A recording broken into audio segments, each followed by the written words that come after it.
అందరికీ నమస్కారం. తెనాలి రామకృష్ణుని పాండురంగ మహత్యంలోని కథాంశాన్ని వివరించుకుందాం. వివరిస్తున్నవారు బాలసుబ్రహ్మణ్యం కలవలపల్లి. కైలాసంలో పరమేశ్వరుడు నారదునికి నిగమశర్మోపాఖ్యానాన్ని వివరిస్తూ ఉన్నట్లుగా సూతుడు శౌనకాది మునులకు చెప్తాడు. ఆ కథలో నిగమశర్మ వ్యసనపరుడై అన్ని విధాలా చెడిపోయిన నిగమశర్మను దారిలో పెట్టాలని అతని అక్క అనేక విధాలుగా ప్రయత్నం చేస్తూ అనునయ వాక్యాలు ఇలా చెప్తూ ఉంది. ఆమె వయోభారంతో వణికిపోతున్న తల్లిదండ్రులను, చిన్నారి నీ తమ్ముళ్లను, కొత్తగా కాపురానికి వచ్చిన నీ ఇల్లాలిని, గోధనాన్ని, సేవకులను విడిచిపోతున్నావు ఎందుకు? కన్నుని మీదనే కార్యభారం అన్నట్లుగా నీ మీదనే సంసారమంతా భారం పడి ఉన్నదని ఎందుకు నీవు తెలుసుకోలేకుండా ఉన్నావు? నా తమ్ముడు సత్పురుషుల చేత కొనియాడబడుతూ ఉంటాడని నేను 10 మందిలో చెప్పుకుంటూ ఉంటాను. నీవు ఎందుకు పనికి రాకుండా తయారయ్యావని నాకు తెలియదురా తమ్ముడా అని ఆమె ఎంతో బాధపడుతుంది. చరాస్తులను పాడు చేశావు, కానీ 3 పంటలు పండే చక్కని గట్లు గల పంట కాల్వలు కలవి, కాశ్మీర ఖండాలను, మేలిరకపు వడ్లను బాగుగా పండేటువంటి మేలిరకపు భూములను తెగనమ్ముకుంటావా? భార్య లేని వాడవా? బ్రహ్మచారివా? నీ వెనుక తమ్ములు లేరా? కులాన్ని పాడు చేయడం నీకు తగునా? నీవు అంతగా కాముక బుద్ధి కలవాడవైతే సలక్షణమైన అందగత్తెలు బ్రాహ్మణుల అమ్మాయిలను 1000 మందిని వివాహమాడి సుఖించవచ్చు కదా. సంసారులు మునులు కారు కదా. ధర్మపత్నులతో రమించుట తప్పు కాదు. చాపల్యంతో ఇలా ఇంటిని గుల్ల చేయడం నీకు తగునా? భోగపు స్త్రీల పాలెందుకు ఆస్తులన్నీ పాల్చేస్తావు? ఎంతటి ధనవంతులైన వెలయాండ్రకు ఇట్లు ఖర్చు చేయలేరు. ఇలా ఖర్చు పెట్టుట వల్ల ఏమి లాభం కలిగింది తండ్రి? నా ముద్దుల తమ్ముడా, ఈ వారవనితల గుంపు చెడు పనులకు, చెడు నడతలకు నిలయం. వారిని వదిలివేయి. ఉత్తముడు వాళ్లను కన్నెత్తి కూడా చూడకూడదు అంటూ వాళ్ళు ఎలాంటి వాళ్ళో తన మాటలతో వివరిస్తుంది. తమ్ముడా, ఇకనైనా నీ తెలివిలేనితనాన్ని మానుకో. నా మాట విని చక్కగా నడుచుకో. నీకు కావలసి ఉంటే విష్ణువు ధరించిన కౌస్తుభమణిని తీసుకొచ్చైనా నీకు ఇస్తాన్రా. అసాధ్యులకు దుష్టుల పొందు నీవు వదిలిపెట్టు. అందరికీ పైచేయిగా ఉండదగిన నా కూర్మి తమ్ముడవు నీవు. ఇలా జీవించడం, ఇలా బతకడం తగునా? ఇలా ప్రవర్తించడం నీకు మంచిదేనా అని ఆమె అంటుంది. ఇలా అక్క అనేక విధాలా బోధిస్తే నిగమశర్మ చివరికి ఆమె మాటలను సద్బుద్ధితో ఆదరించాడు. చాలా కాలంగా మైలపడి అన్నపానాదులకు మొగం వాచిన వాడు అయినందువల్ల ఇంట సుఖంగా ఉండసాగాడు.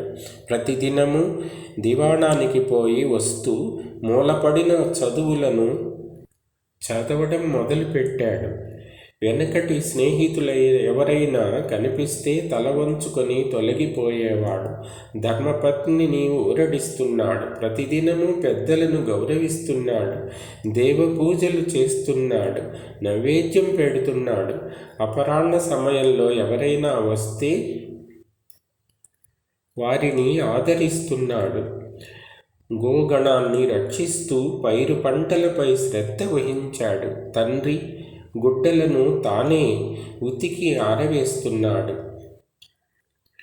బావతో సరసాలాడుతున్నాడు. మెల్లగా రచ్చపట్టులకు వెళ్ళి గ్రామ కార్యాలలో పాల్గొంటున్నాడు. ఇలా నిగమశర్మ తేనె పూసిన కత్తిలాగా కపట నటనాధురీనుడై కాలం గడుపుతూ ఉన్నాడు. ఇలా ఉండగా ఒకనాటి రాత్రి నిగమశర్మ గోమేధిక మాణిక్యాల రవ్వలు కూర్చబడ్డవి, పుష్యరాగాల చేత పొదుగబడ్డవి, వైడూర్యముల చేత మేలైనవి, కెంపుల కూర్పు చేత గొప్పవైనవి, 4 రకాల వజ్రదళాల చేత ప్రకాశించేవి, గొప్ప గొప్ప పచ్చల చేత పొదుగబడ్డవి, దోషము లేని మంచి ముత్యాల చేత కూడినవి, పద్మరాగముల చేత వెలుగొందేవి, దంతాలతో పగడాలతో తయారు చేసినవి అయిన ఆభరణాలను, అక్క యొక్క భార్య యొక్క నగలను అపహరించి అందరూ గాఢంగా నిద్రించే వేళ కారు చీకటియే తనకు తోడుగా మహారణ్య మార్గాన్ని బట్టి పరిగెత్తిపోయాడు. తెల్లవారి లేచి చూసేసరికి ఇంటిలో నిగమశర్మ లేడు సరికదా. ప్రొద్దెక్కినను వాని జాడ తెలియలేదు. అందరూ అనుమానించి చూడగా ఇంటిలో సమస్త ఆభరణాలను దొంగిలించి నిగమశర్మ ఎక్కడికో పారిపోయాడు అనే మాట స్పష్టమైపోయింది. వెంటనే ఇంట్లో పెద్ద గోల ప్రారంభమైంది. వృద్ధుడైన నిగమశర్మ తండ్రి తన తండ్రి గారి వల్ల తనకు ఇయ్యబడిన బంగారు దర్భముడి ఉంగరము పోయిందని అతను బాధపడ్డాడు. అత్తగారిచ్చిన కాసుల దండ పోయిందని తల్లి బాధపడింది. కొత్తగా చేయించుకున్న ముక్కెర పోయిందని అక్క బాధపడింది. నవగ్రహాలు చెవిపోగులు పోయినందుకు అల్లుడొక వంక బాధ చెందాడు. ఆహా, ఎంత చెడ్డ మనసు కలవాడు నిగమశర్మ. ఆనాడు అలా నిగమశర్మ ఇంటిని దోచుకొని పోతాడని తెలియక అందరూ ఎంతో బాధపడ్డారు. అలా ఇల్లు వదిలిపోయిన నిగమశర్మ మోయడానికి సాధ్యం కానంత ధనాన్ని పెద్ద మూటగా కట్టి తలపై పెట్టుకొని రహదారుల్లో వెళ్తే ఎవరైనా చూస్తారని జంకి దారి తెన్ను లేని ఒక పెద్ద అడవిని పడి మిక్కిలి వేగంగా సాహసించి పోవువాడై తుదకు చివరికి వాడు ఒక పట్టణానికి సమీపంలో ఉన్న అడవిలో ప్రవేశించాడు. అది నిర్జనమైన భయంకరమైన స్థలం, దొంగలు ఉండే ప్రదేశం అది. ఆ దొంగలు ఇతనిని కొట్టి బాణాలతో గాయపరిచి ఇతని దగ్గర ఉన్న సొమ్ములన్నీ దోచుకొని వెళ్ళిపోయారు. నిగమశర్మ స్థితి చాలా శోచనీయంగా మారిపోయింది. నడిచి శరీరం ఆయాసంతో తూలుతున్నది. అందుకు తోడు ఆకలి బాధ. అది చాలనట్లు దొంగల వల్ల తిన్న దెబ్బల వల్ల అతడు లేవ శక్తి లేక ఉన్న చోటనే కింద పడిపోయాడు. లేవడానికి శక్తి లేక ఉన్న చోటనే కింద పడిపోయాడు. అప్పుడు వాని అదృష్టం వల్ల కాపువాడొకడు ఆ దారిన పోతూ విప్రకుమారుని చూసి దయాంతఃకరణుడై సమీపించి, అయ్యా, ఎవరు నీవు? నీ గతి ఏంటి? ఎందుకిట్లా పడి ఉన్నావు?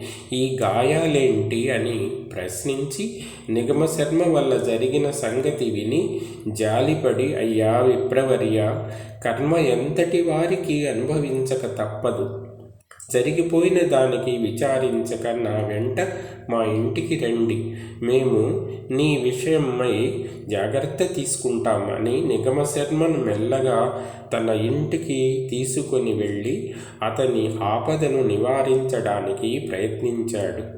ఆ కాపువాడు అతని భార్య నిగమశర్మను అనేక విధాలు గాయాలు మాన్పడానికి ప్రయత్నించారు. అనేక విధాల సేవలు చేశారు. తండ్రిని విడుచుట వల్ల వృద్ధి పొందిన పాపము పౌటక అన్నట్లు అతని గాయముల నుండి కారు నెత్తురును ఒత్తిపోవు ప్రాణాలను నిలుపుటక అన్నట్లు పెరుగు తోటకూర కాడలను తెచ్చి ఒత్తులు చేసి ప్రాణాలను నిలిపారు. శరీరంలో నాటిన బాణాలను ఊడదీసి ఆ గాయాలకు మందు రాసి అతనిని మంచి ఆహారం పెట్టి మామూలు మనిషిగా చేశాడు. రోజు రోజుకు అతను కోలుకుంటూ ఉన్నాడు. అది వాళ్ళకి చాలా ఆనందం కలిగించింది. అతని తీయని మాటలను నమ్మి తమ గురువులాగా పరమ ఆప్తునిలాగా ఆదరిస్తూ ఉన్నారు ఆ కాపు దంపతులు. తలలో నాల్కలాగా, పూసలలో దారంలాగా, పాలలోని నీరులాగా నిగమశర్మ ఆ కాపువారితో ఎలాంటి అరమరికలు లేక కలిసి కాలం గడుపుతూ ఉన్నాడు. మిగిలిన కథాంశాన్ని తర్వాత చెప్పుకుందాం. ధన్యవాదాలు.